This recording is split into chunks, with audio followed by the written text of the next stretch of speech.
Hey everybody, welcome back to the Peep Perspective. It is good to be with you. If I look exhausted, it's because I am. It is about 12:30 at night and I need to be up at 6 a.m. tomorrow, which really sucks. But I want to make sure I got this video in. So you already know I got my Star Wars 77 crew neck on.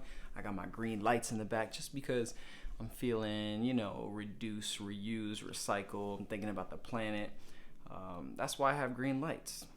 Duh. Listen, if you have not seen the season finale of season 2, The Mandalorian, you need to get up on out of this video, open up your Disney Plus app, watch it, and then come back so we can talk about it because we have a lot to talk about. Let's begin.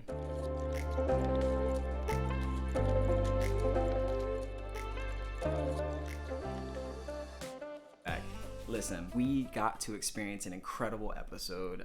It was a really great way to wrap up the season, in my opinion. I'm sure most of you feel the same way. I got many DMs on Instagram, a couple on Twitter of people saying like, I cried, and I had someone just say, and I was like, don't say anything, please, for the life of me, don't say it, don't spoil it. I had to work all day, so I wasn't able to watch it until like 10:30 with my wife, and we definitely had the tissue box ready to go. We did cry a little bit. I do have a video of us reacting to it like in real time. That the audio is probably bad and the quality is probably not as good, but I'm gonna show you guys just so you can see what that was like, which was a lot of fun.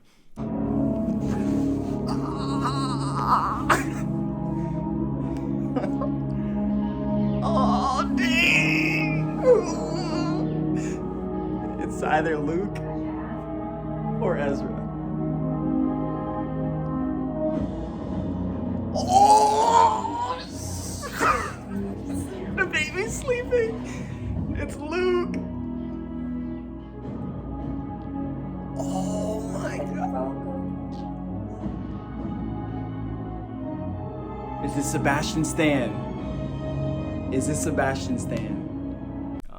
This show has been something that has bonded my wife and I, which is really awesome, and she really loves it. And I call my son sometimes Theo. I call him Grogu. Oh, baby Grogu. Just because I'm weird. Anyways, guys, Mando killed it. Like, I loved his demeanor in this episode. I love the scene. I'll talk about a couple scenes that I love. I love the scene that he straight up chokes that stormtrooper out and his legs are literally off the ground. Like, I love that gruesomeness. I think that's something that kind of lacked in the last 3 movies, who were overseen by Kathleen Kennedy. They just felt fluffy, and there was a humanity, like a grit that was lacking there. And I feel like these shows are really bringing all that back, and that grit and kind of like that real life. Like, oh, last episode, Bill Burr's character just shot the dude in the face because he was in a battle that this dude, essentially pulled the trigger on killing a bunch of different, many men, like 50 Cent. Many men wish death upon me. Many men wish death upon me. Yeah, you guys get the point. Bill Burr shot the dude in the face, and I love that. It was unexpected. It was a little bit of like shock value, but it was real. Like, if you had a bunch of soldiers that died in a battle and you got to meet the dude who killed them, like, there would be some real conflict there. And so I love that Jon Favreau and Dave Filoni are showing that. Oh, Disney, you better be paying Jon Favreau and Dave Filoni some good money, because Jon Favreau was the one who initiated Iron Man in 2008, right? So the MCU really was spawned by Jon Favreau. Other people, of course, but Jon Favreau was at the root of it, at the heart of it. And now he's at the helm, steering Star Wars in a brilliant new direction. Kind of people are saying, the Marvelification of Star Wars, which is really them building out this universe, which I love. There's a little piece of me that's like, does it need to be that? But overall, I love it. I appreciate it, and I'm thankful for it. So they better be paying those guys well. One of the other scenes that I loved was Cara Dune, who is played by Gina Carano, and Fennec, and so I think is Cara Dune, Fennec, Bo-Katan, and then Bo-Katan's like sidekick girl. I always forget her name, but the scene where they're just straight up destroying stormtroopers like left and right. They're just like the craziest group of women sharpshooters, and I love it. So they're going across the bridge, and there's stormtroopers who are in front of them. Cara Dune and Fennec are shooting them, and then all of a sudden the two Mandalorian girls, Bo-Katan and her other friend, kind of jump off to the side, disappear. More stormtroopers coming from the back. Cara Dune, they look back, and all of a sudden they pop back up and just pretty much destroy those stormtroopers. And so my wife had an audible moment where she was like, oh, like girl power, that's awesome. And I just realized, like, it kind of hit me. I was like, wow, they're all women, and they're all, you know, really, really strong characters and like amazing warriors who I would want on my team. And so one of the things I appreciated about this episode was that they portrayed that in a way that didn't feel corny, right? One of the things that I didn't like about Wonder Woman was that there were so many times where Wonder Woman totally, she'd be like, yeah, my name is Princess Diana and I'm from the, you know, like all of that stuff. And it's cool, but like ultimately it kind of just feels like you're trying to make this point, right? Like a social justice warrior, and like you have to have like a really strong woman, and you're like, if done well, it feels like it did in the last episode of The Mandalorian season 2, where these are just strong women who are going in, kicking butt, and then you realize, you're like, yo, those are 4 warriors who I would want on my team. I would choose them to be on my team every single time. They're women, and they're crazy. Like, yeah. So I hope that resonates and makes sense. Like, I'm not trying to offend anybody, but I think sometimes it feels so much like a stretch, and this didn't, which is cool. I appreciated that. Let's talk about the elephant in the room. You guys know why I really have these green lights. It's not because of the environment. I mean, I love the environment and all, but today it's about Luke freaking Skywalker. Grandmaster Luke. Okay, in Kathleen Kennedy's movies, she destroyed Luke Skywalker.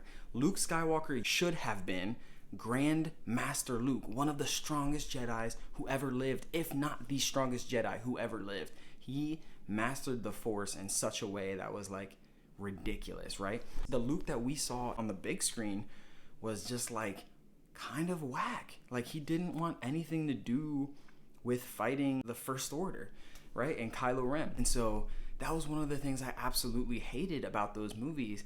And really, at this point, when we see Luke in The Mandalorian, he may not be Grandmaster Luke, but he definitely is Master Luke at this point, right? So he's training Padawans, and he's probably trying to go... Grogu's probably not the only Force-sensitive creature or being that he has sought after.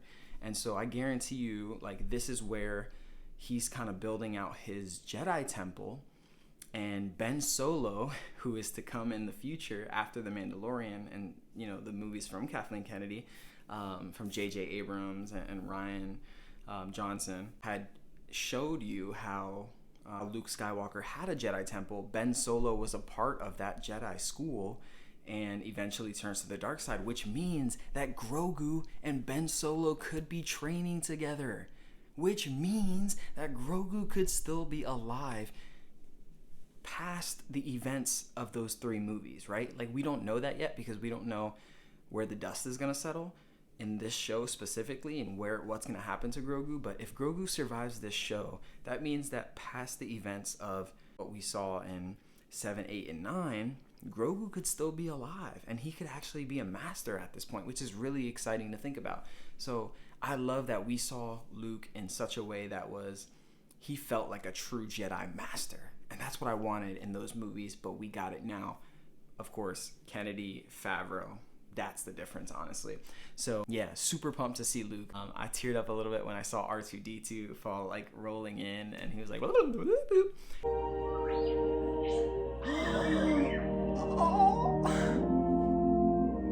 so cool. That was so sick, and he grabbed Grogu, and he had to leave Mando, and Pedro Pascal took off his helmet, which we all know. Actually, we don't all know this, but Pedro Pascal had a little bit of a tissy he was kind of ticked off because Bo-Katan and some of the other Mandalorians in the show were able to take their helmets off, but in his script originally he was told that he was never allowed to take his helmet off. That was part of the mystery of the character, and so he kind of had this huge lash out on Twitter at one point, just saying like how kind of it's annoying, and he wished he would have known that he wouldn't have had the opportunity to show his face. And as an actor, so much of what you do is in your face. And so I can understand that frustration that he wouldn't, he wouldn't have necessarily signed on if he wasn't ever able to show his face. And look, I think they just wrote in some really interesting ways for him to do it, right? So in the last episode, he showed his face, and this episode, he showed his face. And it's almost like he only does it when he really needs to, but when it's for something really, really important. And so for him to see Grogu for the last time, for now, that's worthy of looking him in the eye and having that moment with him. So where do we go from here is the question, right? I know a couple things for sure. The Ahsoka series that's coming next year, or coming soon. I don't know if it's coming next year, but it is coming soon. I think it is coming next year. That is supposed to be intertwined with The Mandalorian. So I really think that show is going to be about Ahsoka hunting down Ezra Bridger and Grand Admiral Thrawn. I think that the next season of The Mandalorian may not include Grogu at all. Maybe they allude to him once or twice throughout the season, or even show a couple scenes of him being trained by Luke. But I really do think at some point, like, this is kind of Mando's time to figure out what they're going to do with him and the Darksaber, right? So him and Bo-Katan might be at odds in the next season because Mando has the Darksaber and Bo-Katan is really committed to the ideology of she needs to combat and fight him in battle in order to win that Darksaber back. And so the Darksaber was essentially, whoever wields the Darksaber is the ruler of Mandalore, and the people and the tribes of Mandalore will come together only under the person who's wielding that Darksaber. And so Bo-Katan's sister, Satine, back in the day was actually the queen or the duchess of Mandalore. And so she actually was in love with Obi-Wan, fun fact. And Obi-Wan was in love with her, but because of being a Jedi, Obi-Wan always had to suppress his love for Satine.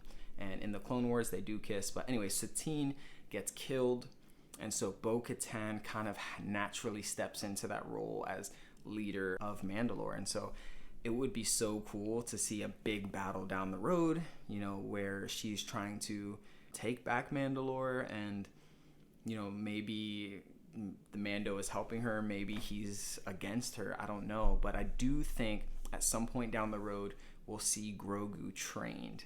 And so whether that's the next season, like season 3 or season 4, which both are confirmed, that there will be at least 4 seasons of this show, I do think we'll see Grogu come back as a trained Jedi Knight, which is going to be so cool. I'm so curious to see how they handle that. My guess is that it's going to have to be CGI, because a puppet with a lightsaber would look super weird, and I don't know how they're going to give him like enough agility and movement and stuff to like make it awesome. But I just threw a bunch of nerd stuff at you guys. I'm really sorry about that. Here's the last thing I want to touch on is the book of Boba Fett.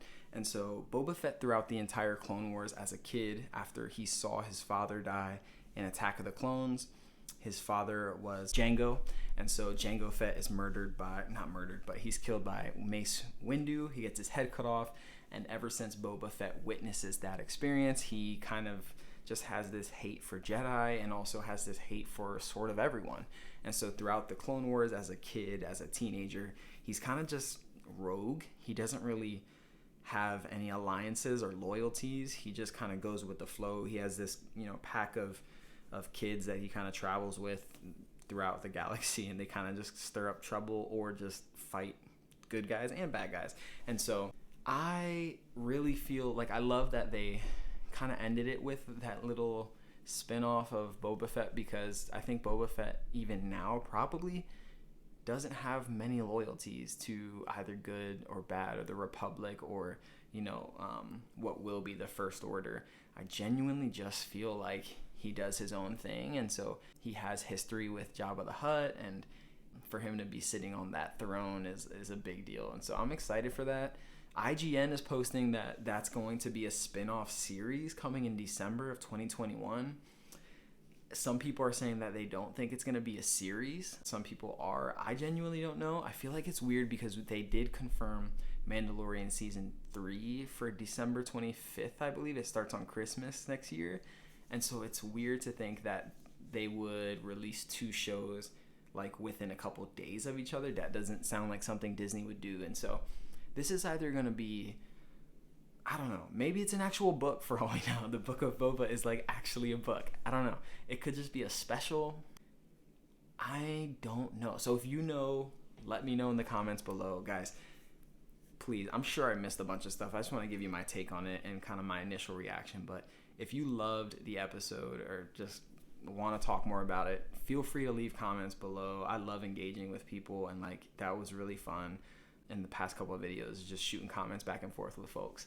And yeah, so give the video a thumbs up if you like it. If not, I guess give it a thumbs down, or just don't give it anything. But feel free to subscribe. That would be such a gift, and appreciate the kind support. But yeah, we are so pumped about the end of this show, my wife and I. And it was crazy. It was everything we wanted. Jeez, Luke, he just wrecked those dark troopers. Yeah, I am still on an adrenaline high, and it's 12:50. Nope, I think's Siri. Okay, all right, guys, have a great night. Thanks for being here, and I'll catch y'all in the next video. Remember, cheers to a fresh perspective. Peace.